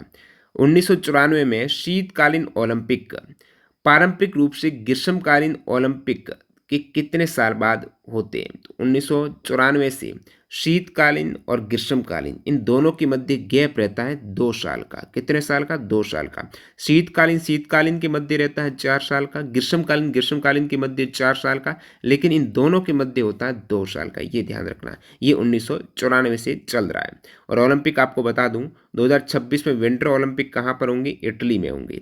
विंटर ओलंपिक 2022 में हो चुके हैं बीजिंग चाइना में। समर ओलंपिक पेरिस फ्रांस में 2024 में हुए, उससे पहले 20 में टोक्यो में हुए, 2028 और 32 रहे हैं। 28 में लॉस एंजल्स यूएस में होंगे और 32 में ब्रिस्बेन ऑस्ट्रेलिया में। ठीक है, तो नेक्स्ट आपका समर ओलंपिक होगा लॉस एंजल्स यूएस में। अगला आपका सवाल है, मिश्रित युगल मिक्स्ड डबल में कौन सा खेल नहीं खेला जाता? मिक्स्ड डबल में कौन सा स्पोर्ट नहीं खेलते हैं? हैंडबॉल नहीं खेलते, बैडमिंटन, टेनिस, टेबल टेनिस, यानी 2-2 खिलाड़ी आमने सामने खेल लेते हैं इसमें। नेक्स्ट अपना है, निम्नलिखित में से कौन सा फुटबॉल रेफरी के लिए अनिवार्य उपकरण नहीं है? फुटबॉल रेफरी के लिए सफ़ेद झंडा अनिवार्य नहीं है। 2 झंडे होते हैं उनके पास, लाल और पीला कार्ड होता है। सफ़ेद झंडा अनिवार्य नहीं है, और बाकी यहाँ पर विसल तो होगी, घड़ी होगी, ये सारा कुछ होता है। नेक्स्ट है, शतरंज में सफ़ेद प्यादों की संख्या। मैंने कहा टोटल शतरंज में एक खिलाड़ी के पास 16 पीस होते हैं। उन 16 पीस में एक खिलाड़ी के पास 8 क्या होते हैं? प्यादे होते हैं, सैनिक होते हैं। तो 8 हो जाएगा, एक कलर के प्यादे 8 हैं। 16 मोहरे आपको ऑलरेडी बता चुके हैं कौन कौन सा है, एक बार दोबारा देख सकते हो। 8 प्यादे हैं, उसके बाद 2 घोड़े, 2 ऊंट, 2 हाथी, 1 वजीर, 1 राजा, और 32 मोहरे दोनों के पास हो जाएंगी। अखिल भारतीय फुटबॉल महासंघ का गठन किस वर्ष किया गया है? AIFF all India football federation की स्थापना हुई है 1937 में। अब सारे स्पोर्ट के अपन फेडरेशन देख लेते हैं। अखिल भारतीय टेनिस संघ की स्थापना पहले भी एसएससी के द्वारा पूछा हुआ है, 1920 में हुई है। अखिल भारतीय टेनिस संघ की स्थापना 1920 में। फुटबॉल फेडरेशन 1937 में। हॉकी फेडरेशन 1925 में। वॉलीबॉल फेडरेशन 1951 में। रेसलिंग फेडरेशन 1967 में। टेबल टेनिस फेडरेशन 1926 में। Sport authority of India Sai की स्थापना 1984 में होती है। नेटबॉल फेडरेशन 1978 में। इंडियन ओलंपिक एसोसिएशन की स्थापना 1927 में, और फुटबॉल की 37 में। ठीक है, ऑल इंडिया चेस फेडरेशन 1951 में, बास्केटबॉल का 1950 में, बैडमिंटन एसोसिएशन 1934 में, एथलेटिक्स का कब हुआ? 1946 में हुआ। Board of control of cricket in India BCCI की स्थापना 1928 में होती है। हॉकी इंडिया 2009 में। इंडियन हॉकी फेडरेशन को 2008 में IOA द्वारा खारिज किया गया, और इसका अभी नाम है हॉकी इंडिया। इंडियन हॉकी खारिज किया तो हॉकी इंडिया कर दिया 2009 में दोबारा। MS धोनी को किस वर्ष पद्मश्री पुरस्कार से सम्मानित किया गया? पद्मश्री पुरस्कार महेंद्र सिंह धोनी को 2009 में दिया गया। सचिन तेंदुलकर को पद्मश्री 1999 में दिया गया। भारत रत्न सचिन तेंदुलकर को 2014 में दिया गया, और पद्म भूषण 2008 में दिया गया है। नेक्स्ट सवाल है आपका, क्रिकेट में वाइड बॉल पर क्या पेनल्टी है? वाइड बॉल का मतलब 1 रन अतिरिक्त दिया जाएगा। विश्व चैंपियनशिप पदक जीतने वाले पहले भारतीय पहलवान कौन थे? विश्व चैंपियनशिप पदक जीतने वाले प्रथम भारतीय रेसलर, पहलवान, इनमें से आपका उदय सिंह हो जाएगा। आपने खाशाबा जाधव देखा, तो ये ओलंपिक में इंडिविजुअल में पहला मेडल लेके आए थे KD जाधव, लेकिन वर्ल्ड चैंपियनशिप में पहला भारतीय पहलवान जिन्होंने मेडल जीता है वो आपका उदय सिंह है। तो उदय सिंह ने ये विश्व चैंपियनशिप में पदक जीते पहले भारतीय कारनामा किया है 1961 में। जापान की योकोहाया में आयोजित हुई थी ये विश्व चैंपियनशिप, जिसमें उदय सिंह ने 67 किलोग्राम भार वर्ग में ब्रॉन्ज मेडल जीता है। अंतर्राष्ट्रीय फुटबॉल एसोसिएशन बोर्ड द्वारा, फुटबॉल एसोसिएशन बोर्ड जो इंटरनेशनल है, तो इनके द्वारा निर्धारित किए गए नियम के अनुसार फुटबॉल में लक्ष्य रेखा की अधिकतम लंबाई कितनी हो सकती है। लक्ष्य रेखा की, गोल लाइन की जो लक्ष्य रेखा है ना, फुटबॉल में लक्ष्य रेखा गोल लाइन अधिकतम 90 मीटर हो सकती है, न्यूनतम 45। तो फुटबॉल ग्राउंड की ऑलरेडी आपको लंबाई वगैरह बता रखी है कि उनकी न्यूनतम लंबाई है वो 90 मीटर हो सकती है, अधिकतम लंबाई है 120 मीटर, न्यूनतम चौड़ाई है वो 45 मीटर है, अधिकतम चौड़ाई है वो 90 मीटर हो सकती है। सीनियर फुटबॉल के लिए साइज 105/68 होती है, 105/68। हॉकी की साइज की बात करें तो 91.4 × 55 मीटर। कबड्डी की बात करें तो पुरुषों के लिए अलग है कबड्डी, और जूनियर और महिलाओं के लिए अलग है। तो पुरुषों के लिए कबड्डी की जो लंबाई होती है वो 13 मीटर होती है और चौड़ाई 10 होती है, तो 13/10 का होगा।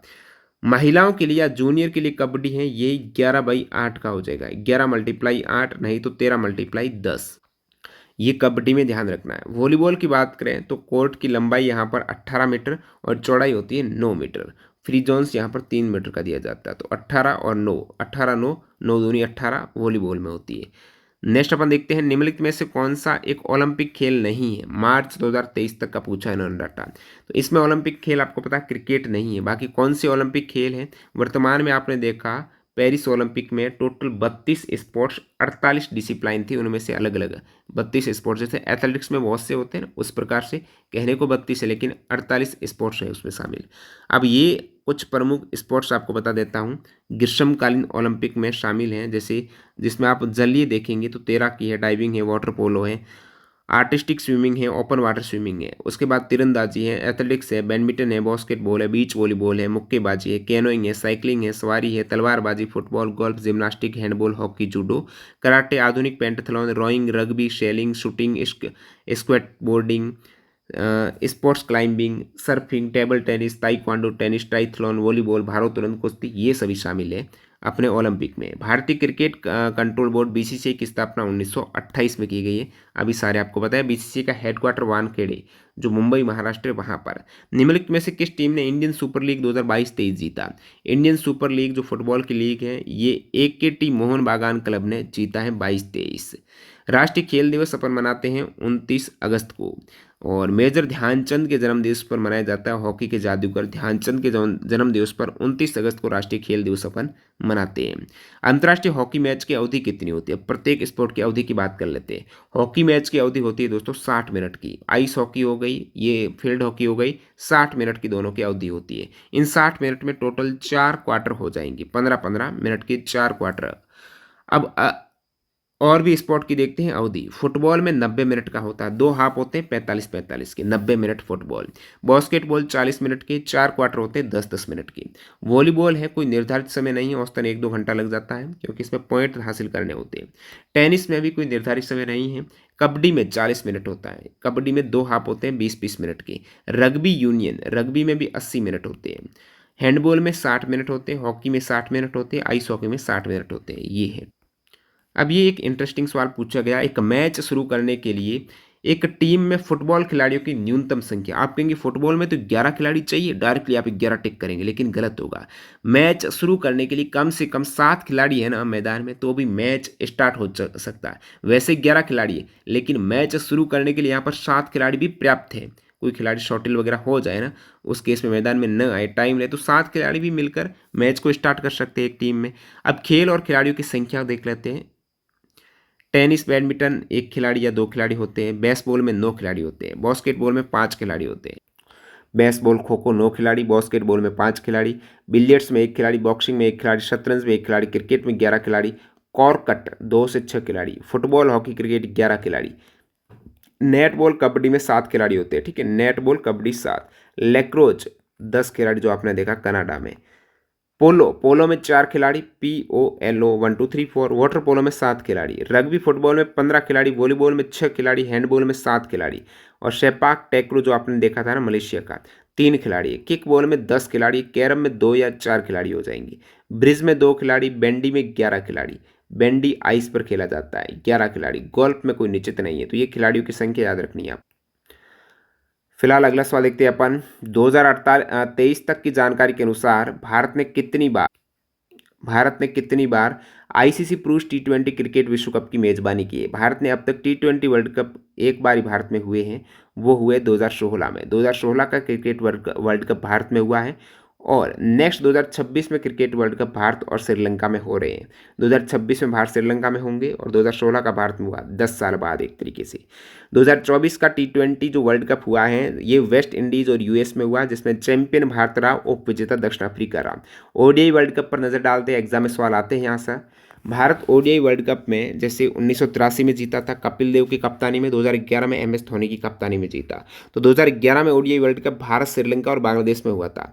1987 में भारत और पाकिस्तान में ओडीआई वर्ल्ड कप हो चुका है। 1996 में भारत, पाकिस्तान और श्रीलंका में ओडीआई वर्ल्ड कप हो चुका है। 2023 में जो ओडीआई वर्ल्ड कप हुआ है उसमें भारत उप विजेता रहा, विजेता ऑस्ट्रेलिया रहा है। 2027 में साउथ अफ्रीका, जिम्बाब्वे और नामीबिया में होगा। 2031 में भारत और बांग्लादेश में ओडीआई वर्ल्ड कप होगा। प्रथम ओडीआई वर्ल्ड कप 1975 और 1979 में सेकेंड हुआ इंग्लैंड में। और 1983 में भारत के कप्तान कपिल देव, 2011 में एमएस धोनी है। 1983 का जो वर्ल्ड कप हुआ कहाँ पर था? इंग्लैंड और वेल्स में हुआ था, जो भारत ने जीता है। अब ओडीआई वर्ल्ड कप जीतने का क्रम जैसे 1975 से इसकी शुरुआत हुई है, तो हर 4 साल बाद 1975, उसके बाद 1979, पहले दोनों ही वेस्ट इंडीज़ जीती है। फिर तीसरा इंडिया ने जीता 1983 में। उसके बाद 1987 ऑस्ट्रेलिया, फिर 1992 में पाकिस्तान भी जीत चुकी है, 1996 श्रीलंका, 1999, 2003, 2007 ऑस्ट्रेलिया, 2011 में भारत ने जीता, 2015 में और 23 में ऑस्ट्रेलिया जीता और 19 में इंग्लैंड जीता है। ठीक है, नेक्स्ट अपन सवाल देखते हैं। सवाल है, खेल कूद में आजीवन उपलब्धि के लिए कौन सा पुरस्कार दिया जाता है? लाइफ टाइम अचीवमेंट के लिए जो अवार्ड दिया जाता है, और आगे इनकी डिटेल है कि इनकी स्थापना उन खिलाड़ियों को सम्मानित करने के लिए की गई थी जिन्होंने अपने प्रदर्शन से खेलों में योगदान दिया है। अब खिलाड़ी ने अपने प्रदर्शन से खेलों को ऊपर उठाया है, योगदान दिया है, प्रसिद्ध किया है, उनको आजीवन उपलब्धि लाइफ टाइम अचीवमेंट अवार्ड दिया जाता है। और सक्रिय खेल कैरियर से सेवानिवृत्त होने के बाद भी ये अवार्ड मिल सकता है। तो ये है दोस्तों ध्यानचंद पुरस्कार। एक मेजर ध्यानचंद खेल रत्न है, ये खेल का सर्वोच्च अवार्ड है। ये अलग है, जिसका पहले नाम था राजीव गांधी खेल रत्न, और ये ध्यानचंद अवार्ड है, ये अलग है, जो लाइफ टाइम अचीवमेंट के लिए दिए जाते हैं। जैसे कि 2002 से ध्यानचंद अवार्ड की शुरुआत हुई है, और मेजर ध्यानचंद जो खेल रत्न अवार्ड है, जिसका भी नाम 2021 में चेंज हुआ है राजीव गांधी खेल रत्न से, तो उसकी शुरुआत तो 1992 में पहली बार विश्वनाथन आनंद को दिया गया, लेकिन ये 2002 से शुरू हुआ ध्यानचंद अवार्ड, जो कि 2002 में शाहूराज बिराजकर को दिया गया बॉक्सिंग में, अशोक दीवान को हॉकी में, अपर्णा घोष को बास्केटबॉल में मिला है। लेटेस्ट 2023 में लाइफ टाइम अचीवमेंट ध्यानचंद पुरस्कार है ना, इसमें मंजूषा कंवर को बैडमिंटन में, विनीत कुमार शर्मा को हॉकी में और कविता सेल्वराज को कबड्डी में दिया गया है। नेक्स्ट अपना क्रिकेट पिच की मानक माप क्या है? 22 गज का सभी को पता है क्रिकेट पिच होता है, लेकिन अब पिच ये 22 गज है, लेकिन ये चौड़ी कितनी? तो ये है 10 फीट है। कितनी है? 10 फीट, और ये 22 गज है क्रिकेट पिच की स्टैंडर्ड माप है।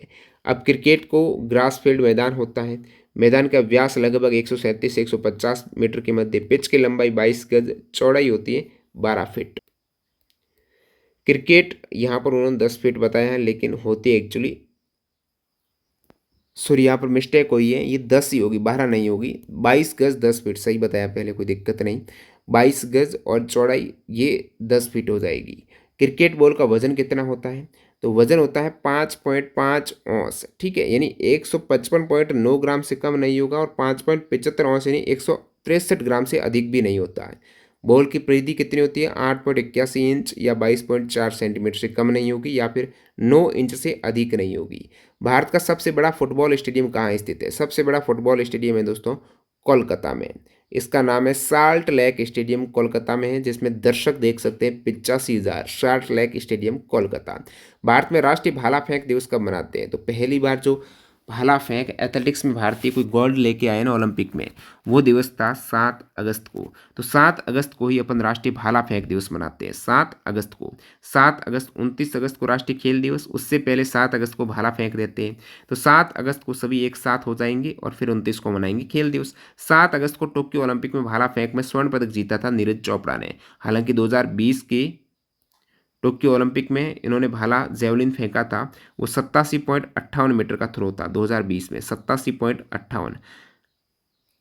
और 2024 में और इम्प्रूवमेंट किया, 89.45 मीटर का थ्रो करके सिल्वर जीता है। 87.58 में गोल्ड, यहाँ पर 89.45 मीटर में सिल्वर जीता। नेक्स्ट देखते हैं यहाँ पर, निम्नलिखित में से कौन सा कबड्डी में चेतावनी कार्ड का रंग नहीं है। कबड्डी में चेतावनी कार्ड के 3 रंग होते हैं, उसमें काला नहीं होता, पीला, लाल, हरा होता है। कबड्डी में चेतावनी कार्ड का रंग काला नहीं है। चेतावनी कार्डों का रंग सामान्यतः पीला, जो एक फर्स्ट वार्निंग देगा, पहली वार्निंग पीला। लाल में आपको दूसरी चेतावनी के साथ में मैच में से कुछ समय के लिए बाहर भी किया जाता है। हरा है, ये सहायक कार्ड होता है, पॉजिटिव हरा कार्ड। फुटबॉल में पीला और लाल दोनों ही होते हैं केवल। भारत ने पुरुष हॉकी में अपना अंतिम ओलंपिक पदक कहाँ जीता। पुरुष हॉकी में जैसे अपडेटेड उसमें था मार्च 2024 तक है, तो उस समय तो टोक्यो में जीता है। टोक्यो 2020 में पुरुष हॉकी ने जीता है ब्रॉन्ज मेडल। अभी 2024 के पेरिस ओलंपिक में भी भारत ने हॉकी में ब्रॉन्ज जीत लिया। तो 2024 में पेरिस ओलंपिक में जो भारतीय हॉकी टीम है उनके कप्तान कौन है, हरमनप्रीत सिंह। गोलकीपर है PR श्रीजेश। अधिकांश प्रमुख खेल पुरस्कारों के साथ नकद पुरस्कार दिया जाता है। अब खेल पुरस्कार में कैश अवार्ड, नकद अवार्ड मनी दी जाती है। तो पूछा है कौन सा ऐसा खेल पुरस्कार है जिसमें नकद पुरस्कार शामिल नहीं है, तो उनमें हो जाएगा आपके राष्ट्रीय खेल प्रोत्साहन पुरस्कार। इसमें नकद अवार्ड नहीं है, बाकी प्रत्येक में कितना नकद दिया जाता है वो देखते हैं। जैसे मौलाना अबुल कलाम आज़ाद जो माका ट्रॉफी है, उसकी शुरुआत 1956-57 से हुई है। जो यूनिवर्सिटीज़ के बीच में ये टूर्नामेंट होता है और अच्छी प्रदर्शन करने वाली यूनिवर्सिटी को यहाँ पर माका ट्रॉफी 15 लाख रुपए पुरस्कार राशि दी जाती है। द्रोणाचार्य अवार्ड में भी 15 लाख रुपए दिए जाते हैं। जो कोच है ना उनको ये अवार्ड मिलता है। 1985 से शुरुआत हुई द्रोणाचार्य की। अबुल कलाम आज़ाद ट्रॉफी की 1956-57 से हुई है। मेजर ध्यानचंद खेल रत्न, जिनका पहले नाम राजीव गांधी खेल रत्न था, इसकी शुरुआत 1992 से हुई है। इसमें 25 लाख रुपये दिए जाते हैं। और राष्ट्रीय खेल प्रोत्साहन पुरस्कार है ना, जैसे कि 2023 में इसमें अलग अलग इंस्टीट्यूट को दिया जाता है। 2023 में ये नवोदित युवा प्रतिभा की पहचान या पोषण वाली कैटेगरी है ना, इसमें जैन मानित विश्वविद्यालय बेंगलुरु को दिया गया है। कॉर्पोरेट सामाजिक उत्तरदायित्व के माध्यम से खेलों को प्रोत्साहन दिया है ओडिशा माइनिंग कॉर्पोरेट लिमिटेड ने। प्रथम एशियाई खेल कहाँ और कब हुए? 1951 नई दिल्ली में हुए। किस वर्ष देश का सर्वोच्च खेल सम्मान राजीव गांधी खेल रत्न पुरस्कार का नाम बदलकर मेजर ध्यानचंद खेल रत्न पुरस्कार कर दिया? राजीव गांधी खेल रत्न का नाम चेंज करके मेजर ध्यानचंद कर दिया। ये कब किया है? 2021 में किया है। ठीक है, 1992 से इसकी शुरुआत हुई। विश्वनाथन आनंद को दिया गया पहली बार शतरंज में। और 2022 में राजीव गांधी खेल रत्न पुरस्कार हैं ये शरत कमल, और 2023 में शरत कमल टेबल टेनिस के एकमात्र खिलाड़ी को मिला। 2023 में ये कितने दिया गया है? 2023 में चिराग चेटी बैडमिंटन के, और 2023 में मेजर ध्यानचंद खेल रत्न सात्विक साईराज रंकी रेड्डी को दिया गया। ये है बैडमिंटन दोनों के, चिराग शेट्टी और रंकी रेड्डी, इन दोनों को दिया गया है। ठीक है, नेक्स्ट अपना है भारत का सबसे पुराना फुटबॉल टूर्नामेंट जिसका नाम है डुरंड कप। तो पूछा डुरंड कप कहाँ आयोजित किया गया था पहली बार? भारत का सबसे पुराना फुटबॉल टूर्नामेंट पहला डुरंड कप कहाँ आयोजित हुआ था? प्रथम डुरंड कप हुआ है दोस्तों शिमला में। कब हुआ है? ये 1888 में स्थापित हुआ है। डुरंड कप भारत और एशिया का सबसे पुराना फुटबॉल टूर्नामेंट है। कब हुआ? 1888 को स्थापित हुआ। 2024 में डुरंड कप की विजेता टीम रही है नॉर्थ ईस्ट यूनाइटेड। नेक्स्ट सवाल है, तलवारबाजी में फेंसिंग होती है, उसमें एक रक्षात्मक तरीके से ब्लेड का मूवमेंट, उस तलवार ब्लेड का मूवमेंट रक्षात्मक तरीके से प्रतिद्वंदी की आक्रामक कार्यवाही को रोकता है। सामने वाले की कार्यवाही को रोकने के लिए ढाल के रूप में उसको रखना तलवार को, तो वो क्या कहलाता है? उसे कहेंगे पारी बोलेंगे इसे, जिसमें रक्षात्मक तरीके से ब्लेड का मूवमेंट किया जाता है ताकि सामने वाले के आक्रमण से रोका जा सके, बचा जा सके। अदर टर्म साबिर, रीडबलमेंट और रिप्राइज क्या वो देखते हैं। अब और भी टर्म देख लेते हैं। फेंसिंग तलवारबाजी जो पहले ही ओलंपिक में ऐड हो गई थी। रिपोस्ट में प्रतिद्वंदी के हमले को रोकने के बाद किया गया तुरंत आक्रमण। हमला रोक दिया, जैसे ही सामने वाले का हमला रोका आपने और उसको आपने नाम दिया है परी। मूवमेंट है जिसमें कार्यवाही को रोकते हैं, परिणाम दे दिया उसको। अब परी के बाद वो रिपोस्ट करेगा, तुरंत उस पर अटैक करेगा। प्रतिद्वंदी के हमले को अपनी तलवार से रोकना परी है, रोकने के बाद आक्रमण करेगा, वो रिपोस्ट है। एंग्रेज क्या है? एक शुरुआती पोजीशन होती है फेंसिंग में, उसे एंग्रेज बोलेंगे। लूनज एक तेज आक्रमण जिसमें शरीर आगे बढ़ता है, बिल्कुल आगे बढ़कर आक्रमण करना लूनज। रिट्रीट पीछे हटना, रिट्रीट आगे बढ़ना लूनज है। साबेर क्या है? तो साबेर एक तलवार का फॉर्म है, एक तलवार का प्रकार है, तलवार का नाम कहेंगे आप। रीडबलमेंट एक ऐसी टेक्निक है जिसमें फेंसर तलवारबाज एक बार की गई आक्रामक कार्यवाही के बाद तुरंत दूसरी बार आक्रमण यानी बैक टू बैक डबल आक्रमण करता है रीडबलमेंट में। बैडमिंटन में 0 पॉइंट को कहा जाता है लव कहते हैं, शुरुआती पॉइंट 0 पॉइंट है लव, ठीक है, लव है बैडमिंटन से। 2011 क्रिकेट विश्व कप में भारतीय टीम के कप्तान कौन थे? महेंद्र सिंह धोनी थे, सभी को पता है। क्रिकेट में तेज गति से सिर के ऊंचाई तक फेंकी गई गेंद को कहते हैं, बिल्कुल सिर के हाइट पर वहां पर बाउंसर फेंका जाता है, ठीक है। नेक्स्ट अपना सवाल है घोड़सवारी यानी इक्वेस्ट्रियन, घोड़सवारी के खेल में तब होता है क्या? क्या तब होता है जब एक घोड़ा या सवार घुड़सवार है छलांग के उस अवयव को कम नीचे कर देता है, जैसे कि एक बार लगी हुई है, ठीक है, जो बाधा है। अब घुड़सवारी अब बाधा को क्या है, बाधा की जो बार है ना उसको नीचे कर देता है, जंप लगा तो नीचे हो जाती है वो, तो वो जो बाधा की ऊंचाई तय करते हैं घुड़सवारी में वो हो जाएगी नॉकडाउन, यानी उस बाधा को नीचे कर दिया इन्होंने, बार को नीचे कर दिया, नॉकडाउन कर दिया। अदर ऑप्शन आप देखेंगे घुड़सवारी में क्लीन राउंड, क्लीन राउंड में जब घोड़ा और सवार बिना किसी बाधा को गिराए क्लीन कर देता उस बाधा को, यानी गिराता नहीं है, गिराता तो नॉकडाउन हो गया, नहीं गिराया तो क्लीन राउंड है वो। कर्ब क्या होता है? कर्ब घुड़सवारी में कूब या कर्ब एक प्रकार की ब्रिडल का हिस्सा होता है जो घोड़े की गति और दिशा को नियंत्रित करने में मदद करती है। कांटर, कांटर घोड़े की एक गति होती है जो टॉप स्पीड और ट्रॉट के बीच होती है, मध्यम और टॉप के बीच में कांटर। नेहरू कप जो एक बोट रेस है, नेहरू ट्रॉफी, इसका मेजबानी राज्य कौन सा? बोट रेस नेहरू ट्रॉफी कहाँ पर होती है? केरला में होती है। निम्नलिखित में से किस खेल में गली का उपयोग किया जाता है? गली टर्म दोस्तों क्रिकेट में उपयोग लिए जाते हैं, ये आप देखेंगे ना गली कहाँ पर होती है, जैसे ये खिलाड़ी है आपका बैट्समैन यहाँ पर है, उसके पीछे विकेट कीपर है और विकेट कीपर के पीछे यहाँ पर साइड में स्लिप लगाई हुई है, जस्ट विकेट कीपर के पास में स्लिप है। अब गली ये वाली जो तीसरा पॉइंट है ना, इस स्लिप के पास में ही गली है, ये डायरेक्शन, ठीक है, तो ये गली हो जाएगी, ये स्लिप है और इस डायरेक्शन को कहेंगे गली साइड, ये वाली है फाइन लेग, ठीक है। उसके बाद ये कवर है, मिड ऑफ है, ये इस प्रकार लॉन्ग ऑन, सीधा लॉन्ग ऑन हो जाएगा। क्रिकेट में गेंदबाजों को किसका श्रेय नहीं मिलता है? गेंदबाज आउट करता है ना, आउट किस तरीके से कर सकता है? या तो लेग बिफोर विकेट, यानी आपके लेग पैर में टच हो जाए बॉल और वो सीधा पाया जाए विकेट के आगे, वो हो जाएगा आउट।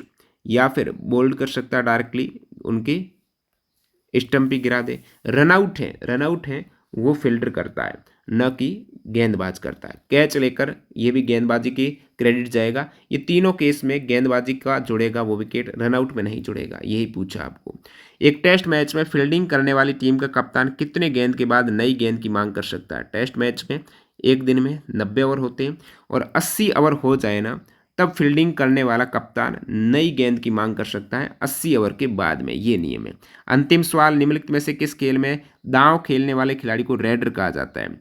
अब रेडर आपको पता है, रेडर और डिफेंडर कबड्डी में होते हैं, विकल्प 2 करेक्ट है। तो ये आपने स्पोर्ट्स के सभी सवाल देखे जो 1 घंटे में कंप्लीट हो गए हैं। ये सवाल CHSL 2024 के लेटेस्ट जुलाई एग्जाम में पूछे गए, 36 पारी में 78 क्वेश्चन है, यानी प्रति शिफ्ट 2 सवाल तो यहाँ पर कन्फर्म पूछे गए।